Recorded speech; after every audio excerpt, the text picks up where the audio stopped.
Think about how many incredible games were buried simply because they were released at the wrong time.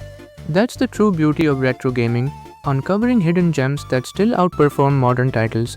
Today we're dusting off the archives to bring you 10 forgotten classics you probably never heard of, but absolutely cannot miss. Trust me, you'll want to stay until number 1.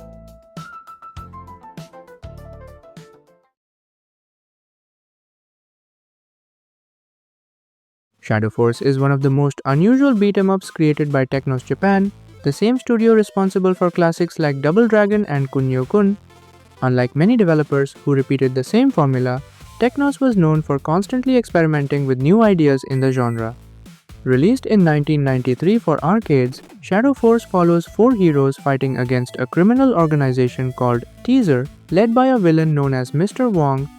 The group is creating monsters in an attempt to take over the world, and the protagonists must travel through locations like chemical factories, forests, and rooftops to stop them.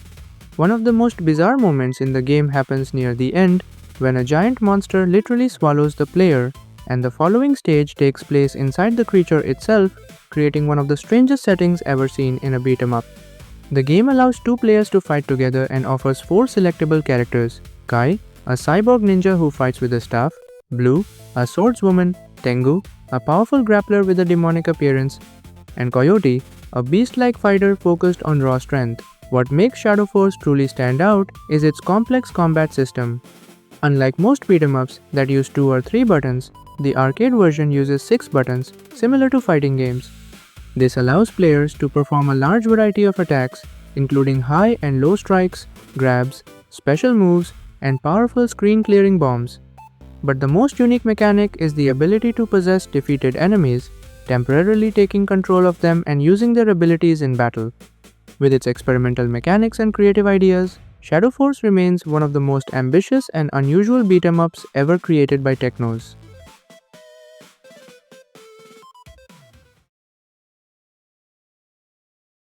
Launched by Jaleco in 1991, Avenging Spirit stands out as one of the most bizarre and creative arcade titles of its decade.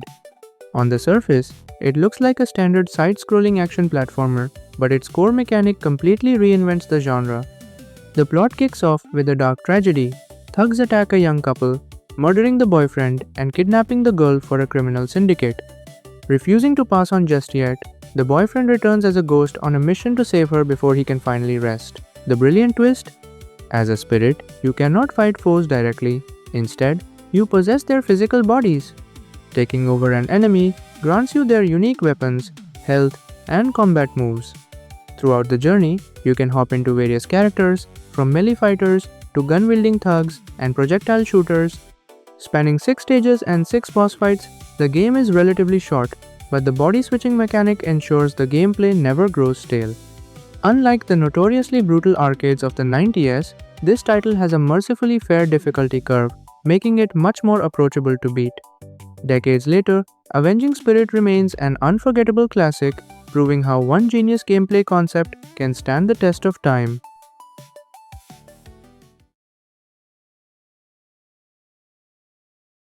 Launched by Seibu Kaihatsu in 1993, Zero Team is a brilliant arcade brawler that suffered from terrible timing. By the early 90s, Street Fighter II had turned fighting games into an overnight craze, overshadowing most traditional side-scrolling beat-em-ups. Known primarily for their vertical shooters, Seibu Kaihatsu took a massive gamble branching out into the belt-scrolling genre. Sadly, the game skipped home console ports entirely and vanished into total obscurity. For decades, it was nearly lost to history until it finally became playable via emulation in 2016, paving the way for its modern release in Hamster's Arcade Archives collection. The gameplay borrows heavily from Capcom's Final Fight. Up to 4 players team up, unleashing punches, flying kicks, and throws against hordes of enemies. Pressing jump and attack together triggers a health-draining crowd clearer, while a handy roll mechanic lets you recover quickly after getting knocked down. You pick from a diverse crew: Ace, Speed, Big O, and Spin, each boasting distinct fighting styles. Though it never achieved the legendary fame of Streets of Rage or Final Fight, Zero Team is a genuinely thrilling co-op brawler that retro gaming fans should definitely experience.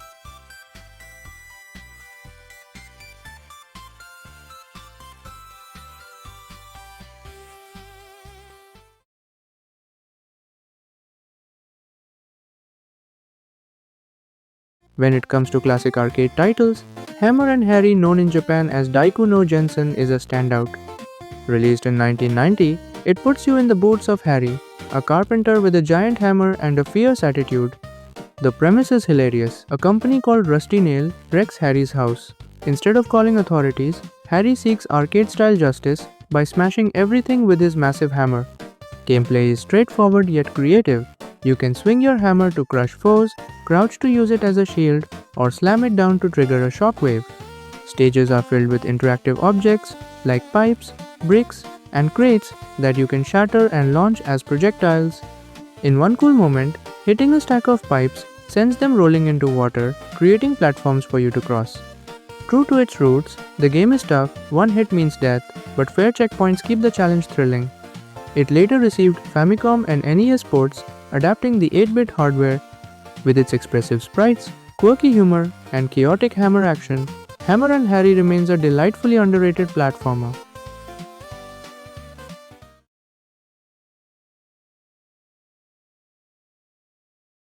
Launched by IGS in 1999, Martial Masters is a brilliant fighting game that instantly evokes memories of SNK masterpieces like The Last Blade 2. Part of that resemblance comes from the hardware it runs on the PGM board, which mirrors Neo Geo architecture. At first glance, the parallels are undeniable: massive character sprites, fluid motion, and a historical 17th century Chinese setting. Yet, once you dive in, the game boasts a distinct personality of its own. Heavy inspiration is drawn from classic martial arts cinema, particularly films like Once Upon a Time in China. Every single fighter represents a unique discipline, giving the roster immense depth and diverse combat styles. The animations are mesmerizing. Certain characters utilize rotoscoping techniques, lending their moves a hyper-realistic kung fu look that sets it apart from traditional arcade fighters. Mechanically, it offers great tactical variety. Players can stock up to 9 power bars, which aren't just reserved for supers, they can also fuel defensive maneuvers, advanced throws, and temporary power buffs akin to Capcom's Vampire Savior.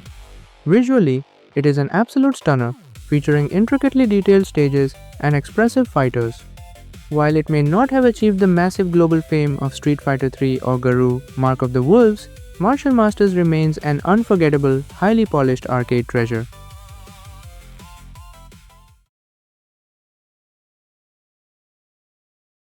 Launched by Namco in 1995, the Outfoxies stands as one of the most eccentric fighting games of the decade. While most arcade fighters stuck strictly to traditional one-on-one duels, this title threw the rulebook out the window in favor of total arena chaos driven by interactive environments. Instead of memorizing complex combo inputs, your main weapon is the stage itself. You can hurl furniture, toss rocks, or grab guns, explosives, and bizarre items lying around to strike your rival. The character roster is equally wild, featuring a quirky lineup of assassins, from classy secret agents and mad scientists to elderly martial artists and a literal chimpanzee in a tuxedo. However, the stages steal the absolute spotlight. Buildings collapse floor by floor, fights break out inside speeding trains, and mid-air planes shake violently. The battlefield is constantly shifting, meaning smart positioning matters just as much as landing punches. Though solo play against the CPU is fun, multiplayer is where the magic happens, turning every match into a hilarious, unpredictable brawl. With its focus on total environmental destruction, many gamers view it as a direct precursor to modern party fighters like Super Smash Bros.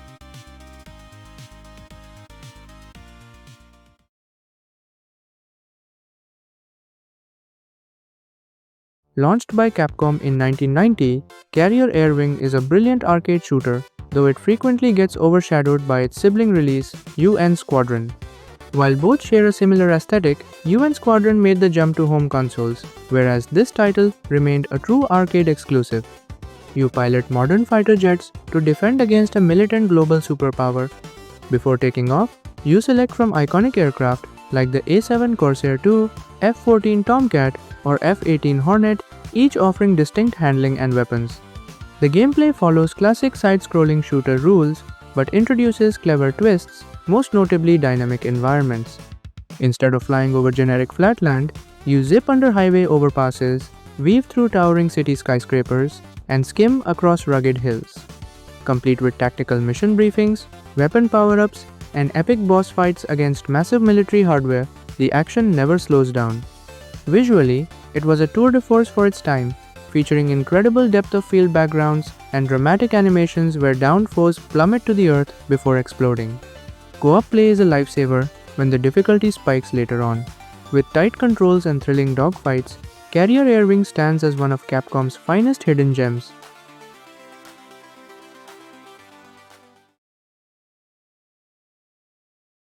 If you want an arcade game that instantly catches your eye, Wild West Cowboys of Mesa is a top-tier pick.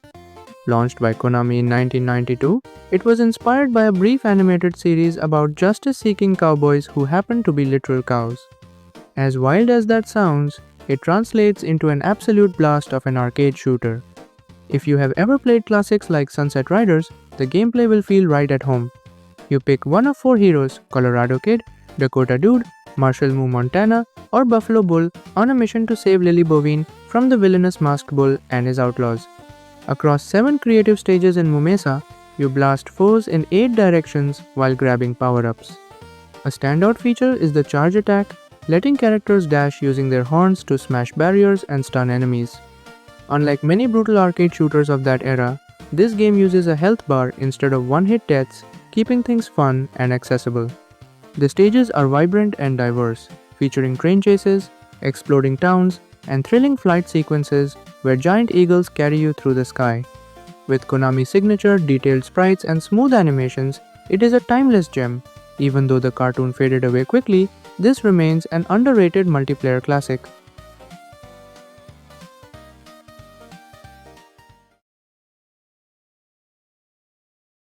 When diving into massive retro arcade collections, you expect to find plenty of duds along with a few rare masterpieces that barely anyone saw in actual arcades.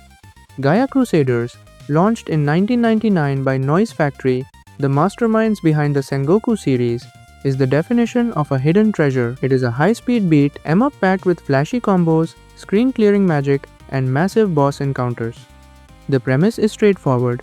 Shards of a legendary crystal called Gaia have shattered across the earth, spawning malevolent monsters that threaten mankind. A band of elite warriors steps up to gather the pieces and restore peace. You start by choosing from 4 distinct heroes: Jimmy Isaac, the all-around brawler; Fred Sithal, a lightning-fast capoeira expert; Kohen, who wields devastating fire attacks; and Kufu, the party mage wielding thunder magic. 2 more fighters unlock later, bringing the total roster to 6. Combat relies heavily on deep, chaining combos that send enemies flying across the stage. A standout feature is the elemental sphere system. Fallen foes drop energy orbs that unleash devastating area of effect magic. Featuring huge sprites and chaotic battles, Gaia Crusaders delivers pure, old-school arcade adrenaline, especially when played co-op.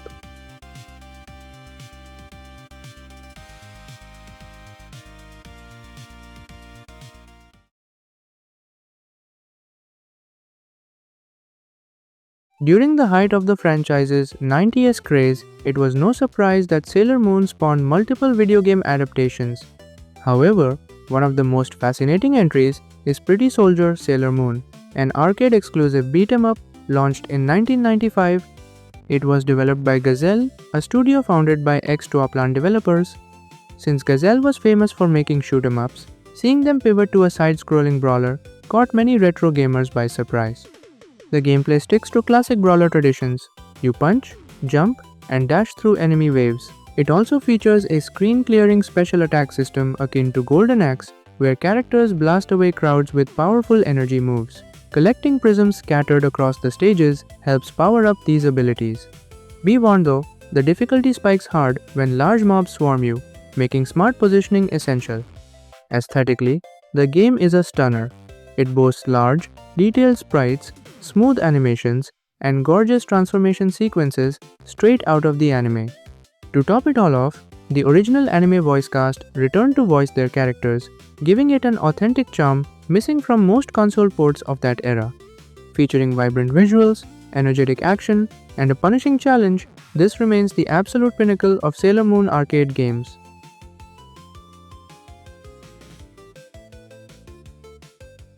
And that is the true charm of arcade legacy. So many phenomenal titles slipped away simply due to poor timing. Gems like these highlight how wonderfully experimental and creative the arcade scene used to be, with countless treasures still begging to be found. If you adore vintage gaming, a fresh discovery is always around the corner. Love the video? Drop a like, subscribe, and see you next time.